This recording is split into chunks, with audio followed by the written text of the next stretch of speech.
de esta clase abierta queremos compartirles que tendremos un curso sobre esta temática, es el curso Sistemas de Recomendación con Machine Learning. En este momento tenemos algunos asesores disponibles por si quieren conocer más información sobre el curso que estamos promocionando y se puedan inscribir. A través de chat les estaremos compartiendo un enlace para que se puedan inscribir, puedan dejar sus datos y pues bueno, puedan conocer más información. Y bueno, sin más preámbulo, el día de hoy nos acompaña como panelista de este evento el profesor Ignacio Martín Sarmiento Barbieri. Él es doctor en Economía de la Universidad de Illinois, con especialización en Economía Urbana y Econometría. Además, realizó su postdoctorado en Ciencia de Datos en Microeconomía Aplicada en el Centro Nacional de Aplicaciones de Supercomputadoras de Estados Unidos. Y actualmente es profesor asistente de la Facultad de Economía. Profesor Ignacio, muy buenas tardes, ¿cómo estás? Bienvenido. Hola Angie, muchísimas gracias por tenerme acá y esta invitación. Déjenme que les comente, que les comparta mi pantalla para que demos inicio a esta charla. Un segundito. Ahí está. Me cuentan si la pueden ver, ¿se ve? Sí, se ve, sí, señor. Bárbaro. Bueno, muchísimas gracias. La idea de hoy es que conversemos un poco sobre el A/B testing o las pruebas A/B y particularmente aplicado a los sistemas de recomendación. Para esta charla me acompañan mis dos colegas, Juan Camilo Prieto y Juan Esteban Segura. Que me van a ayudar un poco o nos vamos a ayudar entre todos a dar esta charla y a conversar entre todos, así que los voy a invitar a que hagamos esta conversación fluida y para eso tenemos una sección de preguntas y respuestas. Por favor, anótenlas ahí y vamos a tener un lugar sobre el final de la charla. Entonces déjenme contarle un poco cuál va a ser la hoja de ruta en esta más o menos 45, 50 minutos que vamos a estar charlando sobre el tema. Vamos a comenzar como siempre distinguiendo algunos conceptos, ¿no?, de correlación causalidad. ¿Y por qué? Porque es importante tenerlo esto fresco en la mente para pensar qué son las pruebas A/B, qué es el A/B testing, cómo se implementan, cómo funciona en la práctica y contarles un poco mucha evidencia del poder de este tipo de testing. Y después Juan Camilo y Juan Esteban, que son los especialistas en el sistema de recomendación, nos van a contar qué son, cómo funcionan, los beneficios y vamos a redondear un poco en esta integración. ¿Y cuál es la idea? La idea es que esta charla sea una mush bush, ¿no?, un tentempié del curso que vamos a estar conversando y dando junto a Juan Esteban y Juan Camilo sobre la profundización de los sistemas de recomendación, y cómo programarlos en Python y cómo entender el machine learning que está por detrás de todos estos sistemas. Y esta es una breve sección de cómo podemos evaluar si realmente funciona bien y tener un enfoque muy pragmático, que es el enfoque que nos tiene que dominar, ¿no? Y como les decía, al final vamos a charlar si tienen dudas, preguntas sobre qué vamos a desarrollar en el curso, cuáles son los próximos pasos si ustedes están interesados en estos temas, etcétera. Lo conversamos en los últimos 10, 15 minutos de la charla. Y así que nuevamente la invitación a dejar sus preguntas en el Q&A que está como parte de eso. Bueno, antes de hablar de cualquier cosa que tenga que ver con análisis de datos, tenemos que hablar de un concepto fundamental que es el de la correlación y la causalidad, ¿no?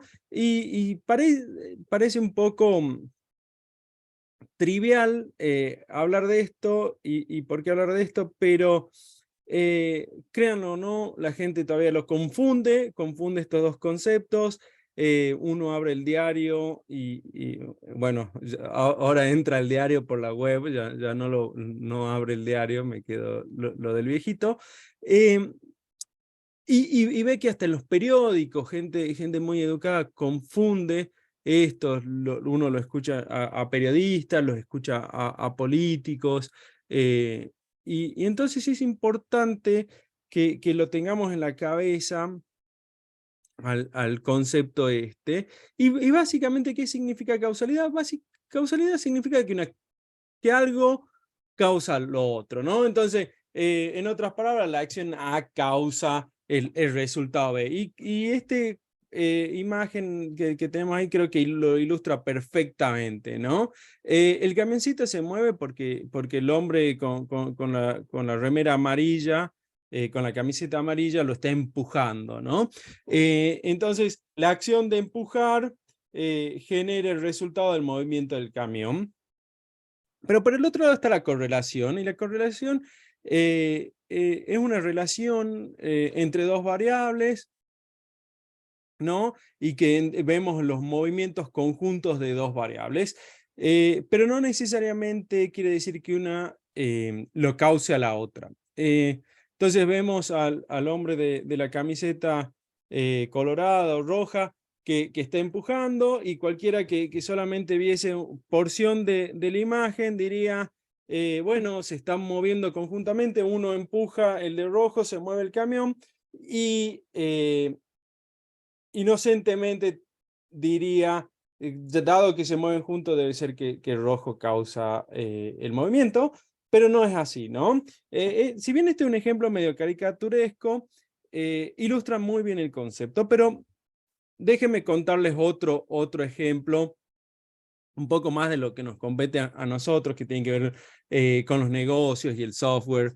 Y viene de un ejemplo conocido del Office 365 de Microsoft. Office 365 es un servicio de suscripción por tiempo, ¿no? Y por lo tanto, métricas clave de la evaluación de este servicio es a las tasas que la gente renueva o no sus suscripciones. Y por ejemplo, algo que encontró y está documentado por la gente de Microsoft es que usuarios que ven mensajes de error y experimentan caídas en el servicio, cancelan sus suscripciones a tasas mucho más bajas que clientes que no experimentan tantos errores o caídas en el servicio, ¿no? Esto básicamente, para cualquier analista poco sofisticado, diría que Microsoft debería mostrar más errores o bajar la calidad del código, provocando más caídas del servicio, ya que esto llevaría a que los clientes sigan renovando. Si fuésemos inocentes y confundiríamos correlación con causalidad. El problema es que lo que está por detrás de estos eventos, de lo que está sucediendo, es el uso, ¿no? Usuarios que utilizan más el producto, ven más errores, tienen más interrupciones de servicio, y por lo tanto tienen tasas más bajas de abandonos de la suscripción, ¿no? Esa variable que está por detrás y que uno a veces no las ve o no las piensa, y lo que está llevando es este individuo de la camiseta amarilla generando la causalidad, ¿no? Entonces es importante recordar eso, y por lo tanto es importantísimo como analista, y cada vez que nos enfrentemos a cualquier tipo de datos, es que cuando estemos pensando en tratar de identificar causalidad, pensemos en los tipos de estudios que nos permiten obtener e inferir causalidad, ¿no? Y esta pirámide de Greenhalgh nos muestra la jerarquía de los diseños de estudio. En los dos escalones superiores, en la parte superior de la pirámide, tenemos los experimentos aleatorios controlados, o los RCTs, Randomized Control Trials, como se lo conoce en inglés. Y lo importante de este tipo de experimentos es que son aquellos que son el estándar dorado para obtener causalidad, ¿no? Y las pruebas A/B no son otra cosa que estos experimentos aleatorios controlados, ¿no? Entonces, en el tope de la pirámide ponemos las revisiones sistemáticas o los metaanálisis de experimentos controlados aleatorios, ya que juntar varios de estos experimentos, no solamente uno, nos permite tener más evidencia y generalidad, y luego vienen los experimentos solitarios que solemos hacer, ¿no? Posteriormente, esta pirámide, como les decía, desde arriba hacia abajo, los más creíbles a los menos creíbles, tenemos los experimentos, otro tipo de experimentos controlados, que los que conocemos como cuasi experimentos o experimentos naturales, y es interesantísimo porque es en esta parte de la mitad de la pirámide donde los economistas como Juan Esteban, Juan Camilo y todos los que pasan por alguna carrera de economía, tenemos el ojo particularmente bien entrenado para detectarlos y explotarlos, ¿no? ¿Y por qué? Porque la economía es una ciencia social y es muy difícil muchas veces experimentar con seres humanos, sobre todo con grandes preguntas de la economía, pero a veces la suerte está de nuestro lado, hay algún cambio legislativo que tiene consecuencias no entendidas, o sucede algún evento o algún evento inesperado y nos genera situaciones similares a un experimento aleatorio controlado, ¿no? Entonces, para contarles un poco de mi experiencia con estos cuasi experimentos,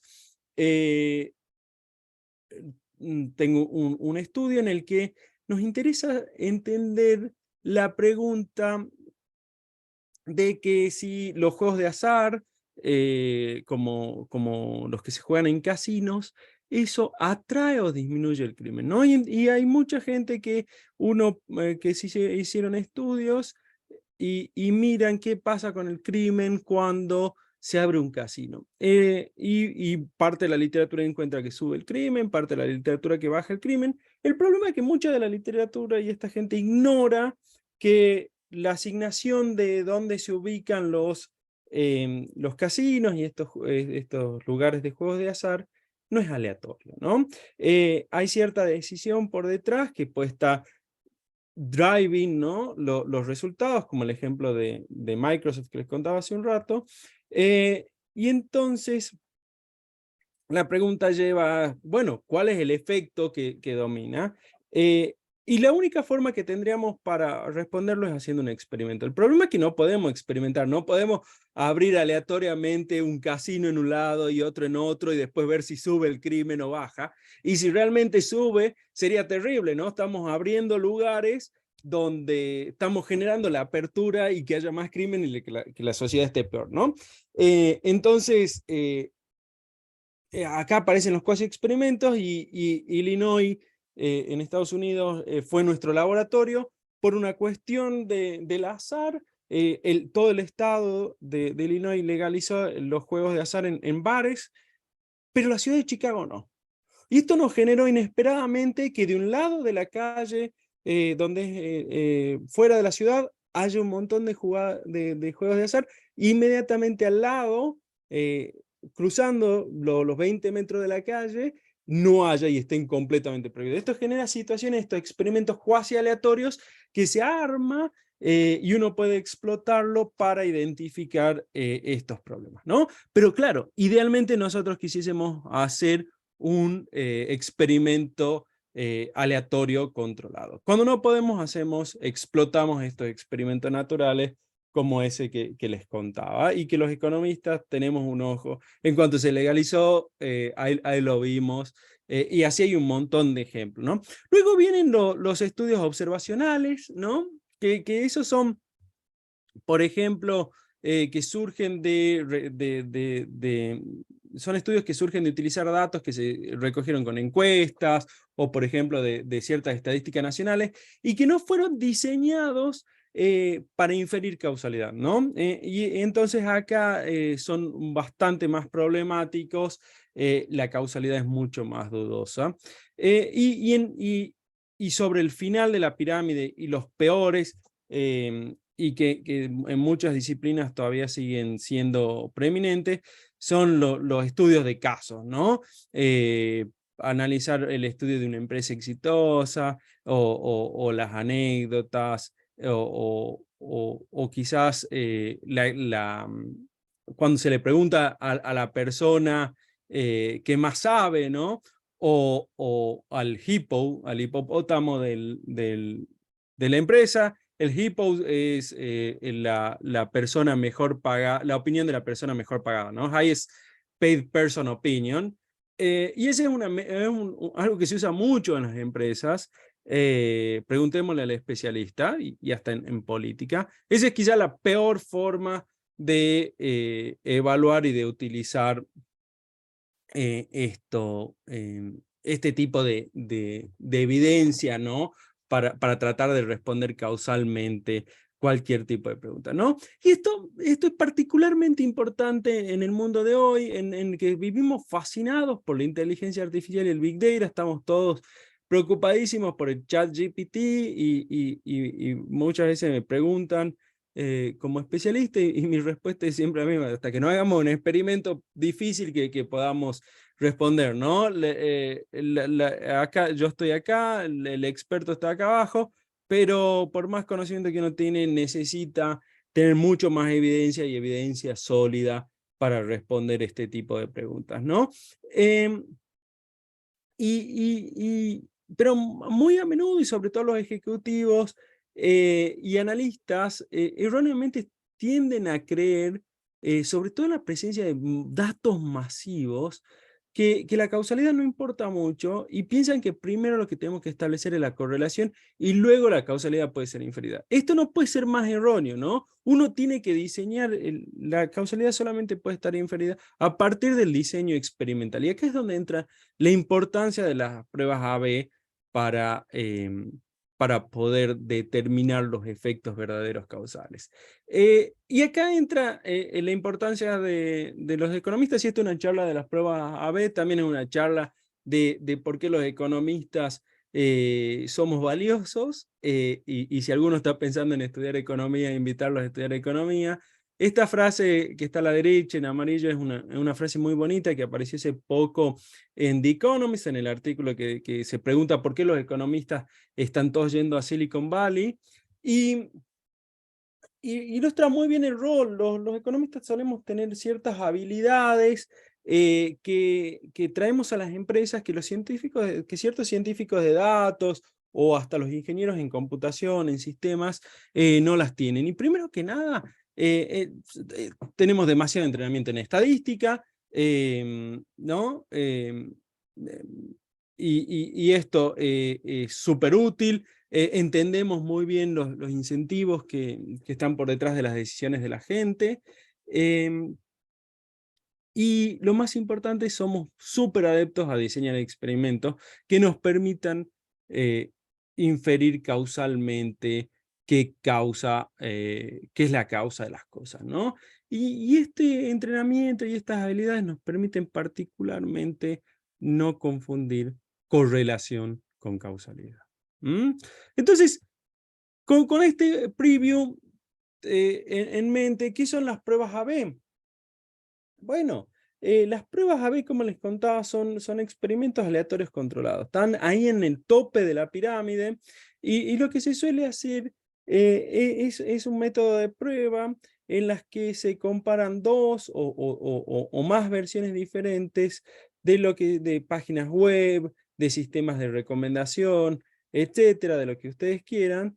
Y la idea es que uno utilice el entrenamiento en estadísticas que uno recibe para establecer causalmente los efectos de los cambios en las métricas relevantes de cualquier empresa, ya sea el engagement de los usuarios, el aumento en revenue, etcétera, ¿no? Y para diseñar este tipo de pruebas es necesario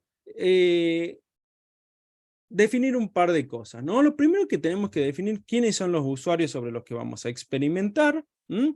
Y en esa línea es necesario tener la suficiente cantidad de unidades experimentales, porque para que estos experimentos sean útiles necesitamos miles de usuarios, ya que cuanto más grande sea el número, vamos a poder detectar efectos muy pequeñitos. Cambios imperceptibles, por ejemplo, quizás para el ojo, cuanto más usuarios tengamos, vamos a ser capaces de detectar las distintas opciones que suceden. La buena noticia es que cuando estamos hablando de sistemas de recomendación, cuando estamos hablando de diseñar distintas opciones de cómo recomendar cosas a la gente, cualquier plataforma tiene miles de usuarios, ¿no? Entonces rápidamente nosotros podemos detectar cualquier tipo de efecto. Lo otro va a ser clave definir cuáles son las métricas que queremos evaluar. Entonces queremos evaluar cuánto tiempo el individuo pasa en la página web, cuántas veces hace clic, cuántas veces hace clic en las publicidades, cuántas ganancias se generan, etcétera. Y algo que es importante es que sean cambios lo suficientemente fáciles de realizar de forma tal que uno pueda evaluar con rapidez y descartar buenos y malos experimentos, ¿no? Entonces, en cuestiones de software, por ejemplo, en presentación de la página o cómo se recomiendan artículos, este es relativamente bien sencillo, ¿no? Con un poco de diseño, se pueden generar cambios interesantes e importantes, ¿no? Entonces, déjenme contarles dos ejemplos o tres ejemplos súper interesantes del poder de las pruebas A-B o A-B en la práctica. A-B porque nosotros tenemos un grupo al que se le da el tratamiento, que podría ser el grupo A, y el control, el grupo B, por eso se le suele designar como A-B. Y este ejemplo de la izquierda es un ejemplo real que en 2013 lo hizo el buscador Bing, que es el de Microsoft y que ahora está en boca de todos porque acaba de integrar ChatGPT, ¿no? Y se hicieron estos cambios, ¿no? En la izquierda, el grupo de control veía el azul, el verde y el negro, mientras que el grupo de tratamiento miraba uy, perdón, no se me fue para atrás. No, para adelante se me fue. Y el grupo de tratamiento veía un morado, un verde más clarito y un gris, ¿no? Y la verdad que bien interesante fue porque esto se le ocurrió a un programador hacer estos cambios y la gente del equipo de diseño lo quería matar. Dicen, no, acá invertimos un montón de dinero tratando de ver cuáles son los mejores colores, nosotros somos los expertos, nosotros sabemos cómo es esto. Igual hubo un experimentador medio bandido que lo hizo igual y encontró, corriéndolo en 32 millones de usuarios, que esos cambios en los colores aumentaban el engagement de los usuarios. ¿Y en qué resultó?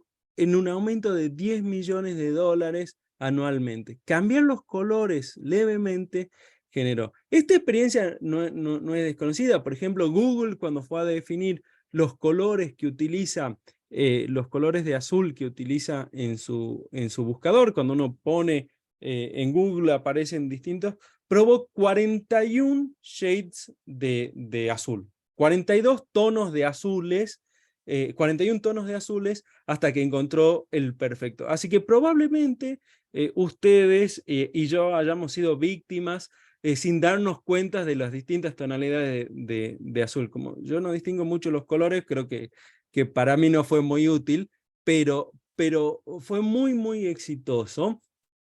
Y Google tiene una cultura muy fuerte de experimentación, ¿no? Otro caso que es quizás el más exitoso de la historia de Bing es el de la derecha, que en 2012 a uno de los ingenieros se le ocurrió hacer un pequeño cambio. Y el pequeño cambio fue que en los títulos, acá por ejemplo le aparecía, si uno buscaba Flores, le aparecía el nombre del lugar, es agregarle la descripción, las primeras palabras del lado derecho, ¿no? Y esto fue sugerido, y la verdad que estuvo en el back burner, digamos, no lo implementaban, qué sé yo, no hubo mucha prioridad hasta que a alguien se le ocurrió implementarlo, y hacer ese pequeño cambio. Entonces, ciertos usuarios veían la versión de Bing que está arriba, otros usuarios veían la versión que está abajo.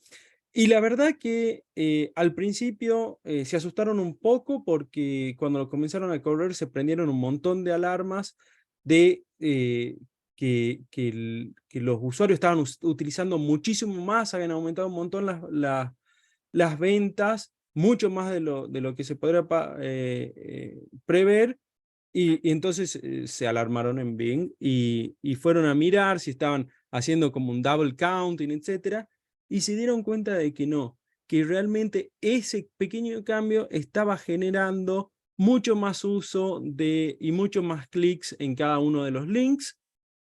Es más, el cambio fue tan grande, fue del 12%, y en ese momento, allá por 2012, eso significó un aumento de algo así como 100 millones de dólares en ganancias para Bing solamente en los Estados Unidos. Este pequeño cambio, ¿ah? Es quizás el caso más exitoso de hacer pruebas A/B en alguna de estas en algunas de estas aplicaciones, ¿no? Entonces, básicamente, ¿en qué consiste? ¿No? Primero, designar, tener un layout básico, crear las variaciones, ¿no? Los tratamientos versus los controles, el A y el B, definir las métricas, las métricas claves que nos interesan testear, y si no tenemos métricas claves, cuál van a ser las proxies de esas métricas claves, recolectar los datos, hacer nuestros experimentos estadísticos, y luego elegir la mejor opción y comenzar este proceso. Casi todas las grandes empresas tienen seteado ya este tipo de cultura que llevó muchos años, pero es quizás reciente. Y acá es sobre todo en la primer parte, ¿no? En donde se definen las métricas, se define los datos que vamos a recolectar, y el análisis estadístico es donde entramos especialmente los economistas. Entonces, por ejemplo, acá les tengo otro ejemplo en el que se implementaron dos tipos de tratamiento. Tenemos el tratamiento 1 versus el control, y el tratamiento 2 versus el control. Esto fue una modificación de cómo se generaban sugerencias, en las palabras de cómo se generaban recomendaciones a los usuarios, y terminó resultando, por ejemplo, en el tratamiento 1, un $3.12 por usuario, mientras que el control era 3.21, y el tratamiento 2, 2.96 y 3.21.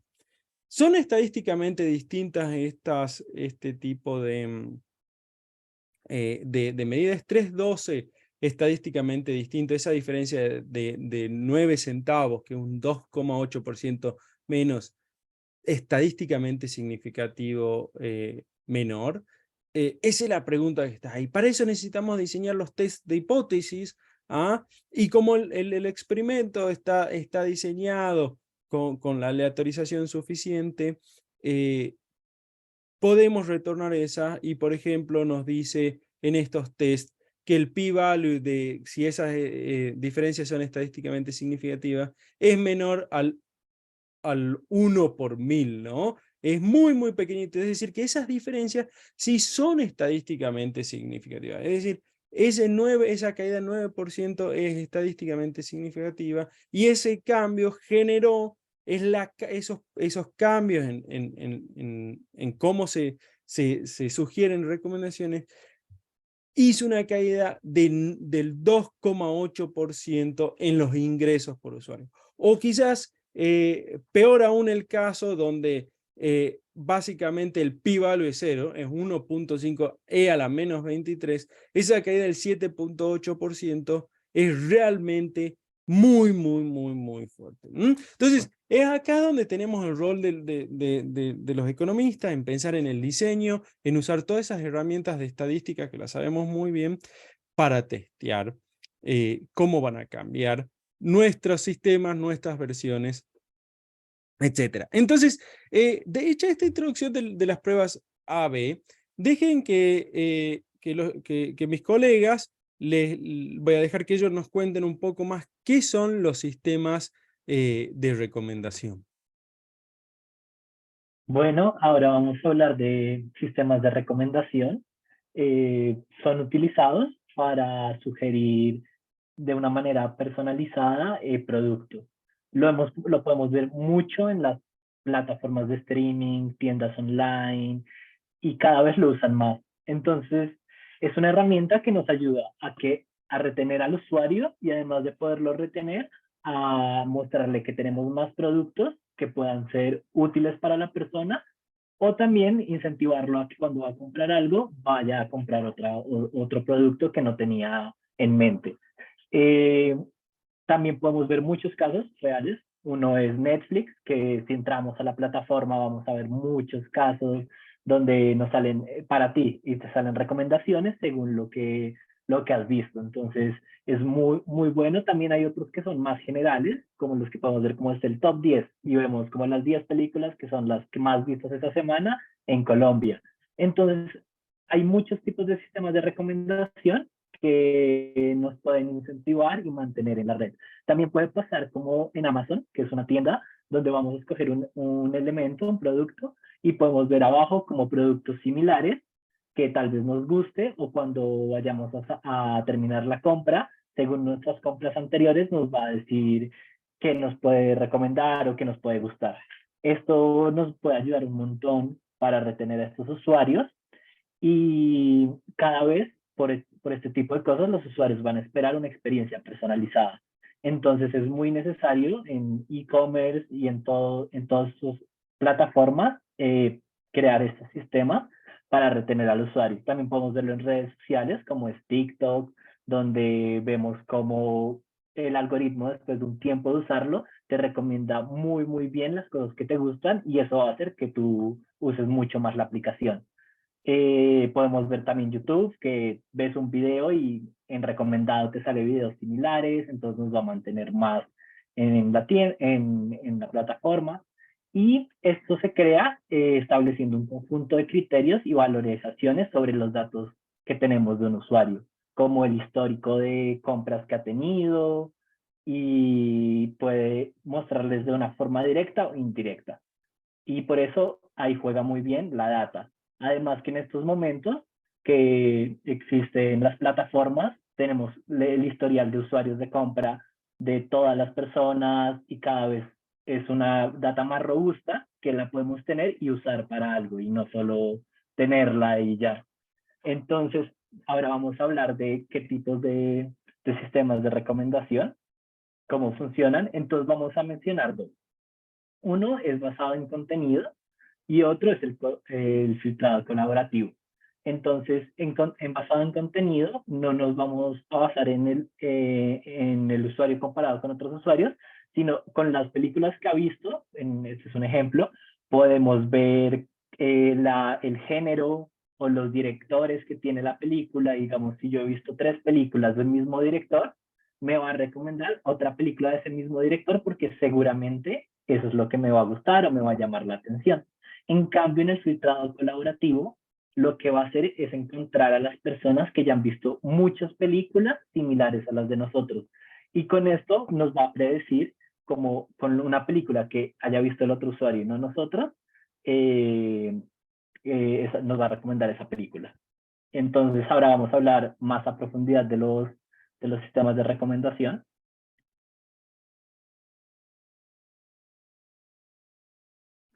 Entonces, en primera instancia, vamos a hablar sobre los filtrados colaborativos. Entonces, el filtrado colaborativo como tal utiliza información de otros usuarios, ¿no? En este caso, normalmente se presenta en tripletas. que es usuario, ítem y calificación. En este caso no es tan importante como en el caso de los de contenido, la metadata, ¿no? Que es, por decirlo de alguna manera, qué es el ítem o digamos, quién es el usuario, ¿no? Entonces, en este sentido, principalmente encontramos muchas vertientes de el filtrado colaborativo. Entonces, podemos encontrar en el caso, por ejemplo, el caso de que hablaba Juanca, un filtro basado en modelos, que son filtrados colaborativos.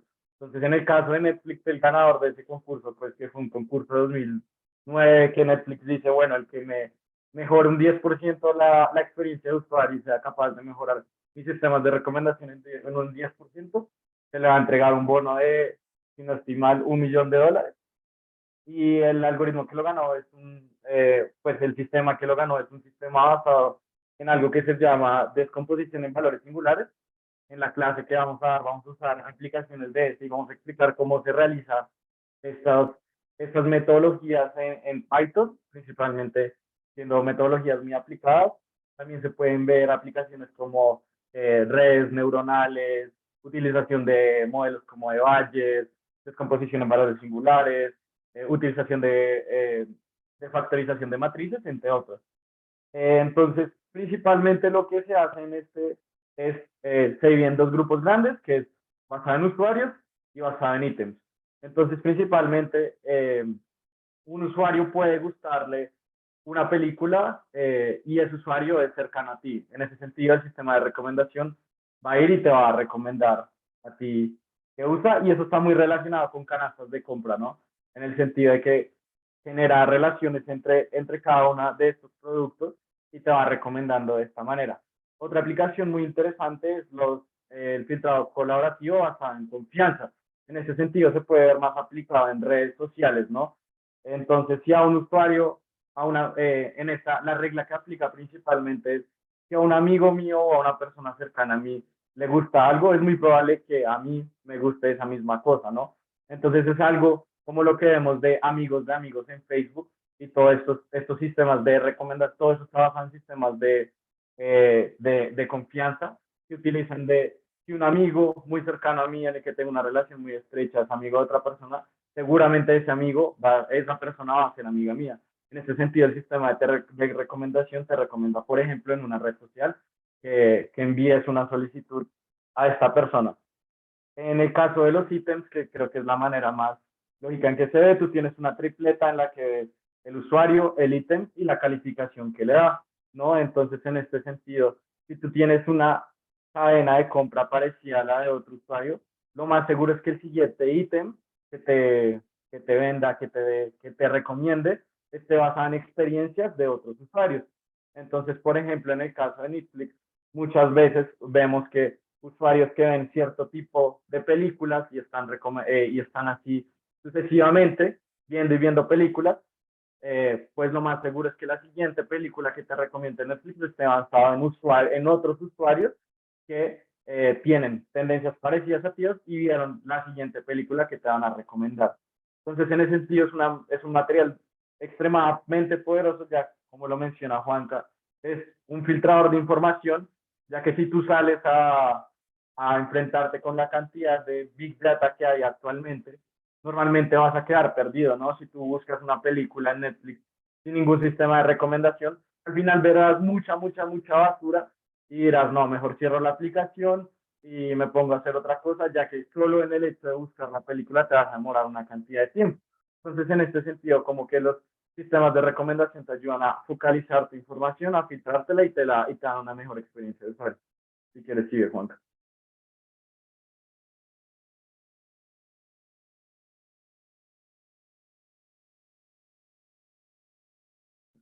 Ay, creo que falta una, pero bueno, si quieres más a la anterior. Sí. Lenguaje natural. Entonces, sí, disculpame, Juanca. Sí, principalmente lo que hacemos en este caso es la parte del lenguaje natural, que también es una parte que es supremamente importante en los sistemas de recomendaciones, como nosotros somos capaces o como las máquinas son capaces de procesar las palabras y los escritos de las personas y generar información valiosa a partir de eso. Entonces, principalmente lo más famoso que se conoce es el análisis de sentimientos. Entonces, en en el caso y la relación que hay con los sistemas de recomendación es que principalmente cuando tú generas una encuesta, ¿no? Y dices como, este producto me gustó, tiene cosas muy buenas, entonces el punto es cómo llevas eso al computador, ¿no? Cómo haces que el computador sea capaz de integrar y pues si un modelo sea capaz de predecirte, bueno, esta persona con esto que escribió está teniendo una relación positiva con el producto. Entonces, las principales técnicas que se utilizan están basadas como en este grupo que se llama análisis de lenguaje, que pues en general lo que hace es, siendo redundante un poco, es coger el texto y ser capaz de predecir los sentimientos, escoger palabras claves y decir, bueno, esta persona va a tener un comportamiento positivo frente al producto. Entonces, después de hacer todo ese procesamiento, es capaz de tomar una versión positiva o negativa y así generar como un label, una clasificación a cada uno de los productos a partir de lo que escriben las personas. Que es otra de las cosas que vamos a ver pues, se verán en el curso, que son métodos en que los computadores son capaces de analizar todo el texto, que es supremamente importante, ya que pues no siempre tú tienes variables, como por decirlo así, un ranking o algo así, un número que te diga la persona le gustó o no, sino muchísimas veces gran parte de la información está almacenada en texto y entonces en el curso utilizaremos eso principalmente y lo complementaremos con toda la parte de sistemas de recomendación para ser capaces de entrar un poco más adentro de los problemas como tal y ser capaces de generar mejores sistemas de recomendación que son capaces de captar mucha más información. Listo, vamos a hablar entonces del filtrado basado en contenido, teniendo en cuenta lo que nos explicó Juanes. Este tipo de filtrado se va a basar en que tenemos, por ejemplo, películas que tienen labels. Entonces, estas columnas podemos tener los directores, como había mencionado antes, las categorías, o puede ser un producto y yo puedo escribir un comentario sobre ese producto. Y vamos a poder usar el lenguaje para modelarlo y poder definir si escribimos bien sobre un producto que nos recomiende más productos similares. O si no nos gusta, no seguir recomendándonos ese tipo de productos, ya que comentamos de una manera negativa lo que compramos y no nos recomiende eso, porque lo compramos, pero no nos gustó. Y además algo muy útil es que con eso podemos hacer muchos modelos, entender los productos y asociarlos entre sí para hacerle como un paquete de productos que nos pueden gustar basado en las categorías o como pongamos, digamos, las puntuaciones. Si tenemos un producto que compramos y le ponemos 5 estrellas, pues nos tiene que recomendar más productos similares, pero en cambio si lo compramos y le pusimos una estrella, lo ideal sería no volverle a recomendar algo así porque seguramente sea malo o no nos haya gustado. Entonces, además de esto, podemos ver un ejemplo. Aquí estamos con las películas y vemos un usuario que ha visto 2 películas de Star Wars que son de acción, ciencia ficción y aventura. Y después de esto, el algoritmo puede tener estas 2 películas que se llama 2 y El Señor de los Anillos y con sus respectivas categorías. Y podemos ver que TED 2 puede que le guste o no, pero nuestro sistema va a coger lo que tenemos de historial y nos va a predecir como algo similar, ya que lo anterior nos ha gustado. Y podemos ver que en este caso, la categoría de acción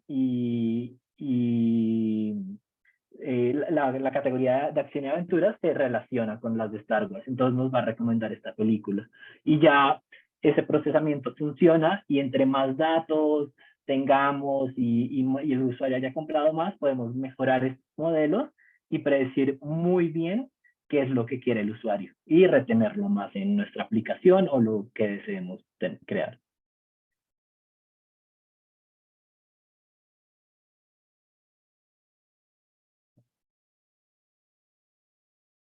Entonces, en ese sentido, pues vemos que hay múltiples beneficios de utilizar sistemas de recomendación. Entonces, como, como en primera instancia podemos ver que son utilizados por primero grandes compañías Entonces, en ese sentido, es atractivo para el sector laboral conocer este tipo de temas. Segundo, son filtradores de información que te resumen en cierta medida la información que tú tienes, te la rankean, te la organizan, y en este sentido tú eres capaz de generar, valga la redundancia, una recomendación a un cliente y mejorar tu experiencia de usuario. Entonces sirven en las dos medidas, tanto para el vendedor como para el comprador.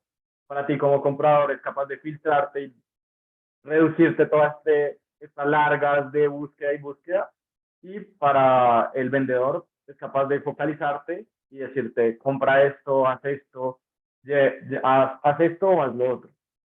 En otro sentido, los sistemas de recomendación actualmente hay como una gran investigación acerca de eso y están como en un auge muy importante debido a la experiencia de múltiples datos que se están manejando en las redes. Entonces, pues básicamente tú siempre que llegas a uno de estos temas estás enfrentando este problema de la información, ¿no? Información tengo información de cierto usuario, los perfiles son incógnitos, igual yo necesito conocer similitudes entre otros usuarios, quiero aprender del comportamiento de un usuario, así generar una recomendación. Siempre vas a tener esos problemas y pues vas a tener este gran abanico de herramientas que son los sistemas de recomendación para generar como todo tipo de preprocesamiento de datos para al final generar un objetivo que puede ser tanto la recomendación de una película hasta la venta de un producto súper complejo, hasta la búsqueda de un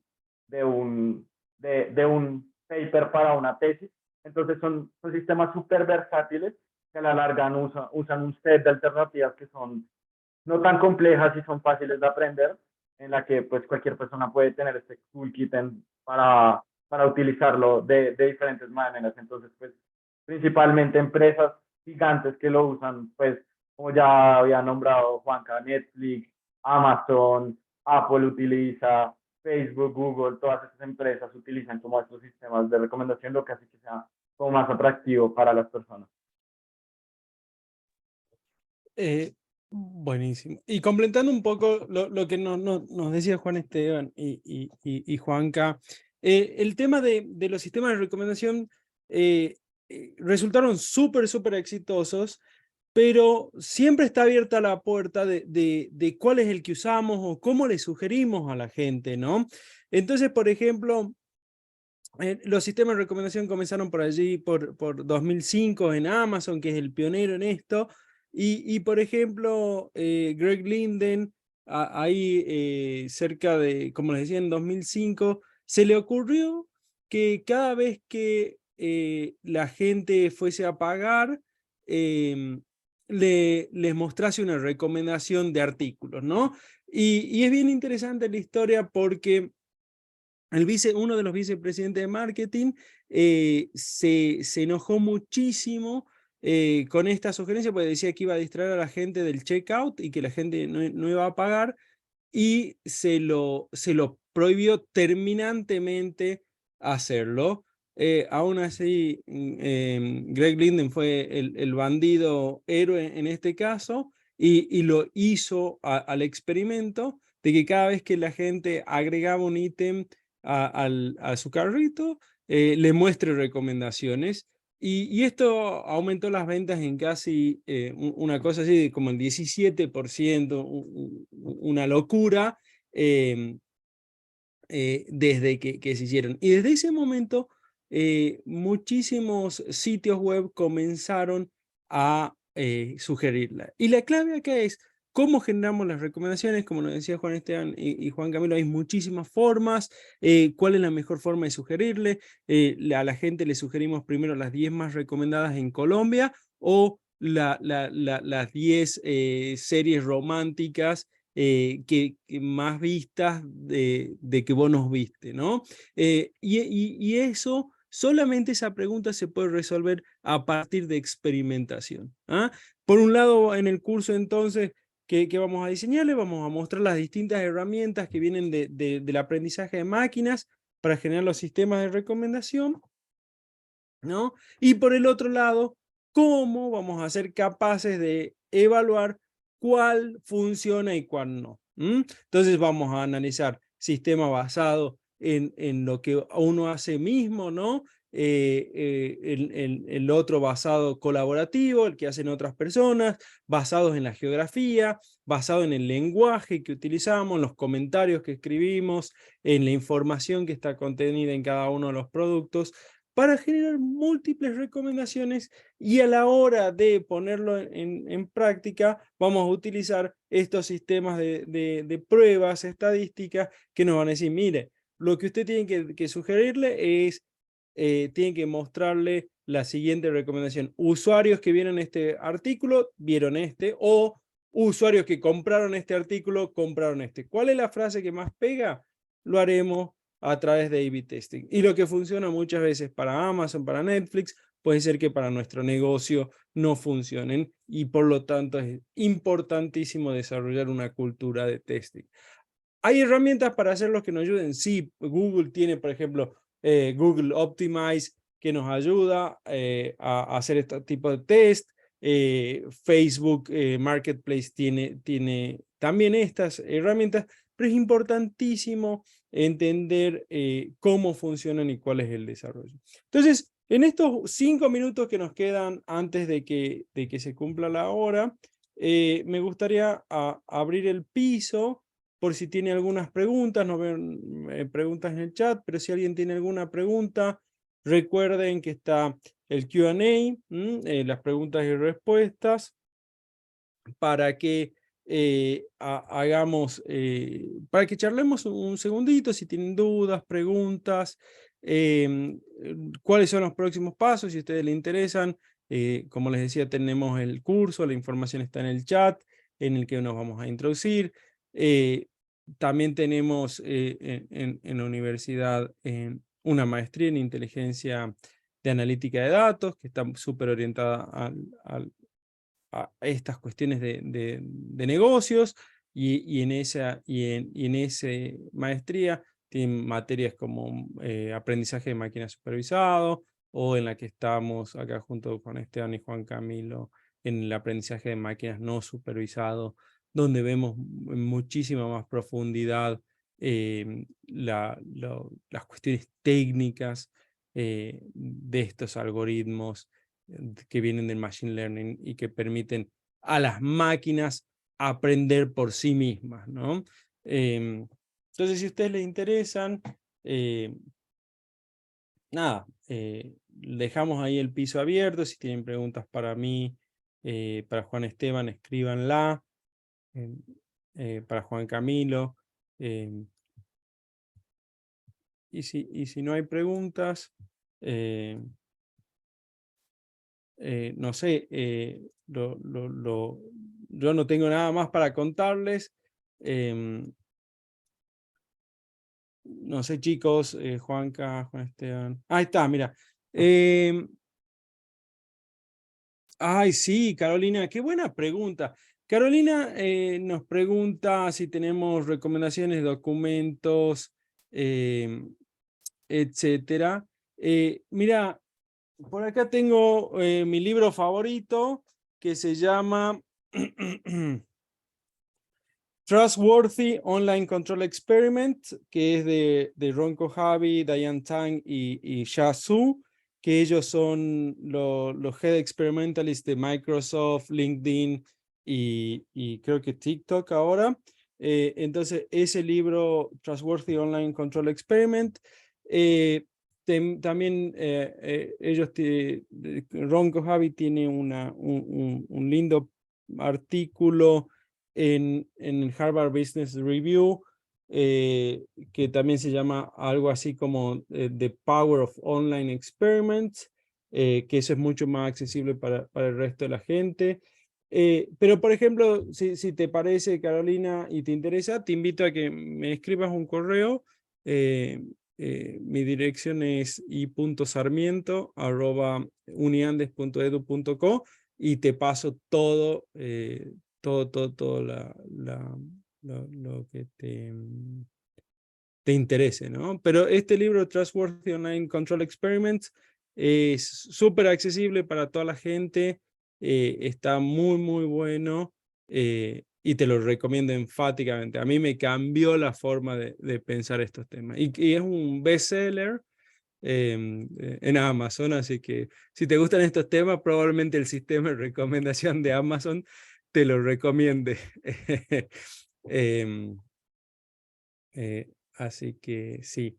No sé si hay otra, y si no, bueno, los invito al curso, ¿no? Listo, pues creo que no hay por el momento más preguntas, profe.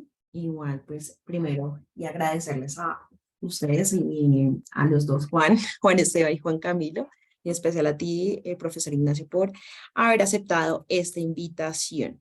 Y bueno, pues también gracias a todos los asistentes por enviar las preguntas, a los panelistas y en la Facultad de Economía, que fue la encargada de habilitarnos este espacio. Les recordamos que tendremos un curso sobre esta temática, que es el curso de sistemas de recomendación con Machine Learning. Las inscripciones están abiertas. Recuerden que si realizan un pago antes del 6 de marzo, van a tener un descuento especial, así que los invitamos a que visiten la página del curso y pues soliciten más información a través del chat. Les dejamos el link para que nos dejen sus datos y los podamos contactar en breve. Y bueno, también les queremos invitar a que sigan participando de nuestras próximas clases abiertas gratuitas. La próxima semana tendremos en Facebook Live el tema de culinaria nutritiva. Súper invitados para que participen a las 6 de la tarde a través de nuestra red social de Facebook de Educación Continua. Y el próximo jueves 2 de marzo hablaremos sobre la selección del método estadístico para analizar nuestros datos. Ambas lideradas por la Facultad de Ciencias, ambas charlas, así que súper invitados a que participen. Y bueno, también les pedimos que por favor antes de irse abran el link que les estamos compartiendo a través de chat. Es una breve encuesta donde esperamos nos puedan compartir sus comentarios de cómo les está pareciendo este evento y pues sus diferentes comentarios. También les compartimos un enlace donde podrán ver este evento, como les recuerdo que fue grabado. Y pues nada, igual muchísimas gracias a todos por su participación. De nuevo, gracias a los asistentes que nos acompañaron a través de nuestro Facebook Live. Esperamos que esta actividad haya sido provechosa para cada uno de ustedes y nos sigan acompañando en el resto de actividades programadas. Nos vemos en una próxima y pues feliz noche ya para todos. Que estén muy bien. Chao. Nos vemos.